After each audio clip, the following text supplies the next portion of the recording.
There's no feeling more intense than starting over. If you deleted your homework the day before it was due, as I have, or if you left your wallet at home and you have to go back after spending an hour in the commute. If you won some money at the casino and then put all your winnings on red but it came up black. If you got your best shirt dry cleaned before a wedding and then immediately dropped food on it. If you won an argument with a friend and then later discovered that they just returned to their original view. Starting over is harder than starting up. If you're not ready for that, like if you've already had a bad day, then what you're about to go through might be too much. Feel free to go away and come back. I'll be here. Alright, thanks for coming with me on this trip. I'll understand if you have to take a break at any point. Just find a safe place to stop and quit the game. Don't worry, I'll save your progress, always, even your mistakes. This game is a homage to a free game that came out in 2002, titled Sexy Hiking. The author of that game was Jazzuo, a mysterious Czech designer who was known at the time as the father of B games. And B games are rough assemblages of found objects. Designers slap them together very quickly and freely, and they're often too rough and unfriendly to gain much of a following. They're built more for the joy of building them than as polished products. In a certain way, Sexy Hiking is the perfect embodiment of a B game. It's built almost entirely out of found and recycled parts, and it's one of the most unusual and unfriendly games of its time. In it, your task is simply to drag yourself up a mountain with a hammer. And that act of climbing, in the digital world or in real life, has certain essential properties that give the game its flavor. No amount of forward progress is guaranteed. Some cliffs are too sheer or too slippery. And the player is constantly, unremittingly in danger of falling and losing everything. Anyway, when you start Sexy Hiking, you're standing next to this dead tree that blocks the way to the entire rest of the game. It might take you an hour to get over that tree, and a lot of people never got past it.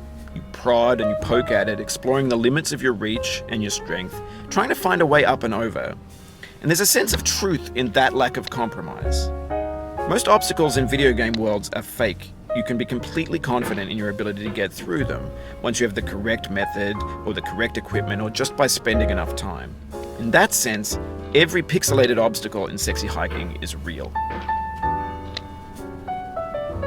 The obstacles in Sexy Hiking are unyielding, and that makes the game uniquely frustrating. But I'm not sure Jazzuo intended to make a frustrating game. The frustration is just essential to the act of climbing, and it's authentic to the process of building a game about climbing. A funny thing happened to me as I was building this mountain. I'd have an idea for a new obstacle, and I'd build it, test it, and it would usually turn out to be unreasonably hard. But I couldn't bring myself to make it easier. It already felt like my inability to get past a new obstacle was my fault, as a player rather than as a builder. Imaginary mountains build themselves from our efforts to climb them, and it's our repeated attempts to reach the summit that turns those mountains into something real.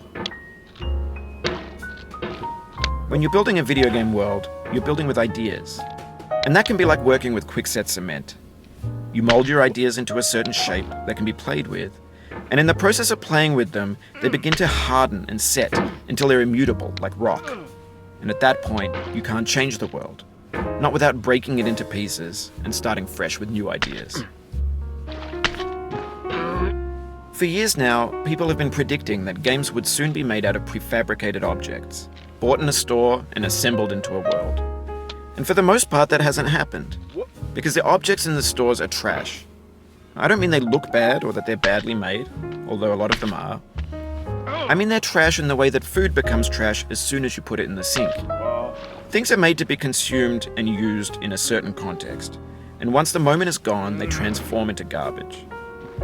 In the context of technology, those moments pass by in seconds. Over time, we've poured more and more refuse into this vast digital landfill that we call the internet. It now vastly outnumbers and outweighs the things that are fresh and untainted and unused. When everything around us is cultural trash, trash becomes the new medium, the lingua franca of the digital age. And you can build culture out of trash. But only trash culture. B games, B movies, B music, B philosophy. Maybe this is what digital culture is. A monstrous mountain of trash, the ash heap of creativity's fountain. A landfill with everything we ever thought of in it. Grand, infinite, and unsorted. There's 3D models of breakfast, Gen X's fanfic novels, scan magazines, green screen Shia LaBeouf, banned snuff scenes on LiveLeak. Facebook's got lifelike bots with unbranded adverts and candid shots of Kanye and Taylor Swift mashups, car crash epic failed GIFs, Russian dashcam vids, discussions of McRibs, discarded, forgotten, unrecycled, muddled, rotten, untitled. Everything's fresh for about 6 seconds, until some newer thing beckons, and we hit refresh. And there's years of persevering, disappearing into the pile, out of style, out of sight. In this context, it's tempting to make friendly content that's gentle, that lets you churn through it but not earn it. Why make something demanding if it just gets piled up in the landfill, filed in with the bland things? When games were new, they wanted a lot from you. Daunting you, taunting you, resetting and delaying you. Players played stoically. Now everyone's turned off by that. They want to burn through it quickly. A quick fix for the fickle, some tricks for the clicks of the feckless. But that's not you, you're an acrobat. You could swallow a baseball bat. Now I know, most likely you're watching this on YouTube or Twitch, while some dude with 10 million views does it for you. Like a baby bird being fed chewed up food. That's culture too. But on the off chance that you're playing this, what I'm saying is, trash is disposable, but maybe it doesn't have to be approachable. What's the feeling like? Are you stressed? I guess you don't hate it if you got this far. Feeling frustrated? It's underrated. An orange is sweet, juicy fruit locked inside a bitter peel. That's not how I feel about a challenge. I only want the bitterness. It's coffee. It's grapefruit. It's licorice. It feels like we're closer now. Composer and climber, designer and user. You could have refused, but you didn't. There was something in you that was hidden, that chose to continue. It means a lot to me that you've come this far, endured this much. Every wisecrack, every insensitivity, every setback you've forgiven me is a kingly gift that you've given me. We have the same taste, you and I. It's not ambition, it's ambition's opposite. An obdurate mission to taste defeat. You'll feel bad if you win, so I put this snake in for you.